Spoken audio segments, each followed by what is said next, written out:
ताज्या बातम्यांसाठी पाहत रहा तिचा सागर न्यूज। नगर परिषद निवडणुकीत आज दुपारी प्रभाग क्रमांक 4 आणि 5 मधील मतदान केंद्राबाहेर 2 गटांमध्ये बाचाबाची झाली। दुपारी साधारण 1:30च्या दरम्यान ही घटना घडली असून काही वेळ परिसरात तणावपूर्ण वातावरण निर्माण झालं। प्रत्यक्षदर्शीच्या माहितीनुसार मतदानासाठी आलेल्या 2 कार्यकर्त्यांमध्ये कोणत्या तरी विषयावरून वाद झाला।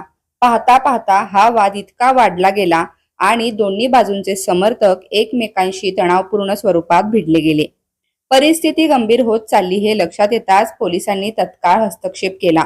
परिसरातील गोंधळ वाढू नये म्हणून पोलिसांनी किरकोळ लाठीचार केला आणि गर्दी पांगली। घटनेनंतर पोलिसांनी दोन्ही गटांना दूर करून मतदान प्रक्रिया सुरळीत सुरू राहील याची खबरदारी घेतली। सुदैवाने कोणतीही मोठी दुखापत झाल्याची माहिती समोर आली नाही। दरम्यान पोलिसांनी संबंधित व्यक्तींशी चौकशी करून मतदान केंद्र परिसरात अतिरिक्त पोलीस बंदोबस्त तैनात करण्यात आला। नागरिकांना शांततेचे आवाहन करण्यात आले असून मतदान प्रक्रिया पूर्ववत सुरू आहे।